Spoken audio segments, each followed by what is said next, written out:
আমি বললাম, আসলে আজ বহুদিন পর তোমাকে এত কাছ থেকে দেখছি তো অনেক সুন্দর লাগছিল। তোমাকে দেখতে দেখতে কখন যে এত রাত হয়ে গেছিল বলতে পারি না, তাই বেশি ঘুমাতে পারি নাই।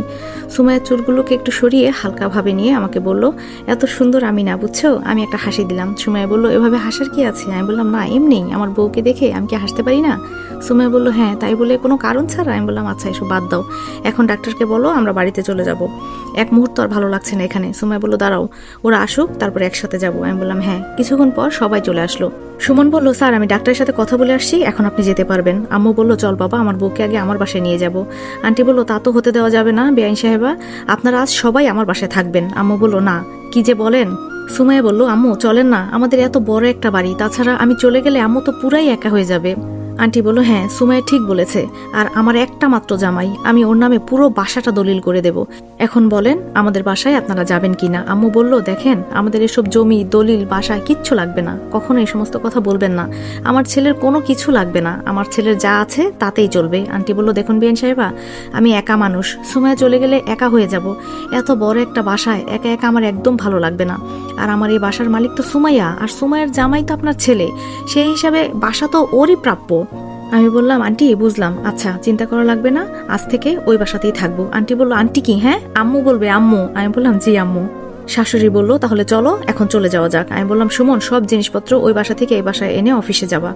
সুমন বলল, জি স্যার। গাড়িতে বসার পর সুমাইয়া বলল, এই তোমার কি একটু আক্কেল জ্ঞান নাই? আমি বললাম, কেন, কি হয়েছে?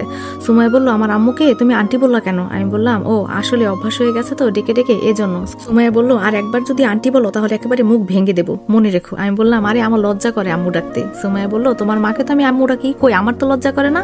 আমি বললাম, তুমি জানো না মেয়েদের থেকে ছেলেদের লজ্জা বেশি। সুমাইয়া বলল, ও মা তাই স্যার, আপনার এত লজ্জা কই রাখেন? আর মেয়েদের থেকে ছেলেদের লজ্জা বেশি আপনাকে কে বলেছে? আমি বললাম, আমাকে দেখে বোঝো না আমার যে কেমন লজ্জা। সুমাইয়া বলল, ও মা বাবু এত লজ্জা পেতে হবে না, আমি কি দূরের কেউ যে লজ্জা লাগে? আমি বললাম, কি করো, আম্মুরা তো দেখছে, এভাবে ওনাদের সামনে চুমা দিবা না। সুমাইয়া বলল, দেখলে দেখবে, আমার স্বামীকে আমি কি দেবো না দেবো এটা আমার ব্যাপার। আমি বললাম, বুঝতে পেরেছি, তোমার মাথাটা খারাপ হয়ে গেছে। সুমাইয়া বলল, বহু সাধনার পর আমি তোমাকে পেয়েছি, একটু আদর তো করাই লাগবে তাই না? আমি বললাম, এসব আদর সব পরে হবে, এখন চুপ করে বসে থাকো। সুমাইয়া বলল, কিন্তু আমার যে ভালো লাগছে না। আমি সুমাইয়ার মাথাটায় হাত দিয়ে আমার ঘাড়ে রাখলাম। আমি বললাম, সকাল থেকে কিচ্ছু খাও নাই, তাই হয়তো খারাপ লাগছে। সুমাইয়া বলল, তুমিও তো খাও নাই। আমি বললাম, আমি না খেলে কিছু হবে না, তোমার যদি কিছু হয়ে যায় তাহলে আমাকে দেখবে কে বলো? সুমাইয়া বলল, সারা জীবন শুধু তুমিই আমাকে রক্ষা করে গেলে। আমি বললাম, বউ আমার, তাহলে রক্ষা করবে কে শুনি তো? সুমাইয়া বলল, তাও এখন দেখে শুনে চলাচল করবে, তোমার সাথে এখন আরেকটা জীবন কিন্তু জড়িত, মনে রেখো। আমি বললাম, তোমাকে ছাড়া আমি আর কারো কাছে যাব না। সুমাইয়া বলল, কথা দাও অন্য কোনো মেয়ের প্রতি আসক্ত হবে না। সুমাইয়ার কথা শুনে মিতুর কথা মনে পড়ে গেল। মিতুও তো আমাকে কত ভালোবাসে, কিন্তু বিয়ের পর একটা মেয়ে তার স্বামীর ভাগকে অন্য কোনো মেয়েকে দিতে চায়, মিতুর ক্ষেত্রেও হয়তো তাই হবে। আমিও তো সুমাইয়াকে কম ভালোবাসি না, কিন্তু মিতুর যে অসুখ হয়েছে, ও বেঁচে থাকে কিনা তাই নিয়ে খুব চিন্তায় আছি। আচ্ছা দেখি, ওর বাবার সাথে কথা বলে দেখি কি করা যায়। আমি এক নারীতে আসক্ত থাকতে চাই, সেটা শুধু সুমাইয়া। এসব উল্টাপাল্টা চিন্তা করা যাবে না, এখন সামনে যা আছে তাই নিয়ে চিন্তা করি। সুমাইয়া বলল, কি হলো, কি চিন্তা করছো? আমি বললাম, না তুমি ছাড়া আমার জীবনে কে আছে বলো? তোমাকে ছাড়া আমি আর কার কাছে যেতে পারি? তোমার মতো এভাবে আমাকে কেউ ভালোবাসতে পারবে না। সুমাইয়া বলল, প্রমিস করতে হবে, ছেলেদের দিয়ে বিশ্বাস নাই। আমি বললাম, আমাকেও তুমি বিশ্বাস করো না? সুমাইয়া বলল, আমি কি এই কথা বলেছি নাকি? আমি বললাম, আচ্ছা বাবা, এই যে তোমার মাথায় হাত রেখে বলছি, তুমি ছাড়া আর কোনো মেয়ের দিকে কখনো তাকাবোও না। আর যদি কোনো মেয়ে আমার সাথে কথা বলতে আসে তাহলে আগেই বলে দেবো সরাসরি আমার বউ আছে। সুমাইয়া বলল, বাবু তোমার কথা শুনে খুব খুশি হলাম, আর আমাকে কি দেখেছো কোনো ছেলের সাথে কখনো কথা বলতে? আমি বললাম, কানার তো মনে মনেই জানা আছে। সুমাইয়া বলল, এই মাইর খাবা কিন্তু। আমি বললাম, বাদ দাও, এবার বাসায় এসে গেছি, চলো। আমি আগে যে রুমে থাকতাম সেখানে চলে গেলাম। আমার পেছন পেছন সুমাইয়াও আসলো। সুমাইয়া বলল, আমি বাথরুম থেকে ফ্রেশ হয়ে আসি, হ্যাঁ শরীরটা খুব ভারী লাগছে। আমি বললাম, যাও। আমি ফোনটা বের করে সবার জন্য খাবার অর্ডার করে ফেললাম। একটা অচেনা নম্বর থেকে কল এলো, ফোনটা রিসিভ করলাম। আমি বললাম, কে বলছেন? ওপাশ থেকে বললো, আমি বলছি। আমি বললাম, আমিটা কে, যদি একটু নামটা বলতেন।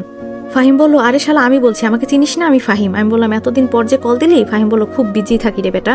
আমি বললাম, থাকবি তো, কোনো বন্ধু বান্ধব নাই? ফাহিম বলল, এভাবে বললি কেন? আমি বললাম, মানুষ চিনতে ভুল করেছি তো। আমি মাঝে মাঝে চিন্তা করি কি জানিস, সবাই বন্ধুত্ব রাখার মতো যোগ্যতা রাখে না। ফাহিম বলল, আজও তোর কথা বুঝি না। আমি বললাম, এত সহজে তোর বুঝতে হবে না, তুই বল তুই কেমন আছিস? ফাহিম বলল, এই তো আলহামদুলিল্লাহ ভালো, তুই? আমি বললাম, আমিও ভালো আছি। ভাবি কেমন আছে? ফাহিম বলল, অনেক অনেক ভালো আছে, দোয়া করিস সামনের মাসে আমার ছেলে বাবু হবে।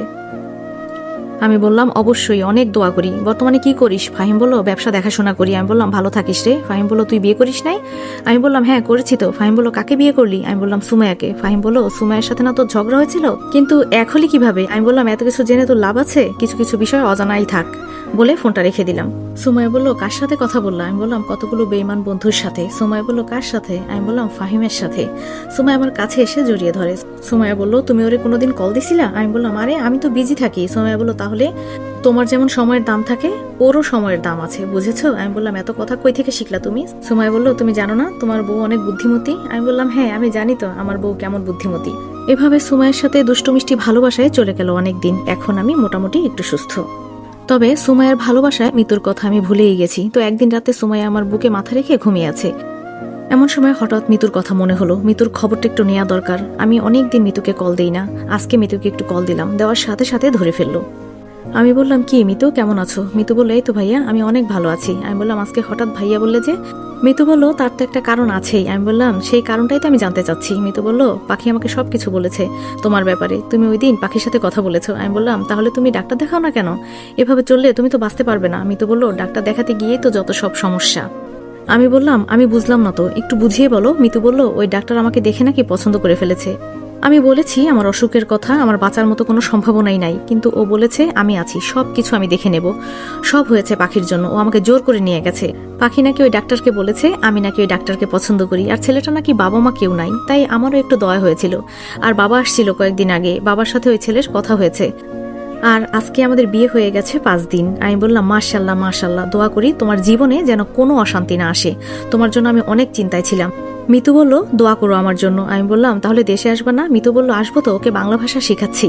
আমি বললাম, ভিডিও কল চালু করো তো। ভিডিও কল চালু করার পর আমি বললাম, ওই যে তোমার পাশে বসে আছে ওই ছেলেটা? মিতু বলল, হ্যাঁ। পছন্দ হয়েছে? আমি বললাম, হ্যাঁ, দেখতে তো অনেক সুন্দর। তোমার পছন্দ হয়েছে তো? মিতু বলল, হ্যাঁ পছন্দ হয়েছে। মিতু বলল, আমি তোমাকে বিয়ের কথা বলতে চেয়েছিলাম, এজন্য বলি নাই, পরে যদি আবার। আমি বললাম, হ্যাঁ বুঝতে পেরেছি, আর বলা লাগবে না। তবে আজকে আমি এত খুশি হয়েছি যা বলার বাইরে। মিতুর স্বামী আমাকে ভাঙা ভাঙা গলায় জিজ্ঞেস করলো, আমি ভালো আছি, আপনি ভালো আছেন তো? আমি বললাম, হ্যাঁ দুলাভাই, অনেক ভালো আছি। মিতুর স্বামী মিতুকে ইশারা দিয়ে জিজ্ঞেস করলো, দুলাভাই কি? মিতু ইশারা দিয়ে তাকে বুঝিয়ে দিল, বাংলাদেশে বোনের জামাইকে দুলাভাই বলে। আমি বললাম, মিতু তোমার জামাই তো ভালোই বাংলা শিখে যাচ্ছে। মিতু বলল, জামাইটা কার, দেখতে হবে না?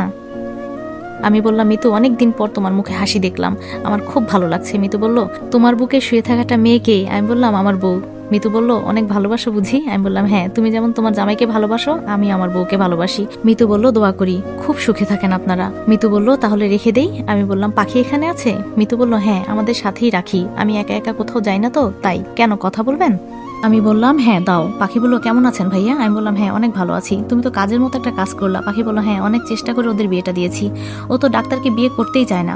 আমি আর আঙ্কেল মিলে সবকিছু ঠিক করেছি। আর যখন শুনলো ছেলের বাবা মা নাই, তখন মিতুর মনে একটু দয়া হলো। আমি বললাম, তোমাকে কি বলে যে ধন্যবাদ দেবো পাখি, আমার ভাষা নাই। পাখি বলল, ধন্যবাদ দিতে হবে না, আমার বান্ধবী আমার চোখের সামনে মারা যাবে, এটা তো আমি সহ্য করতে পারবো না।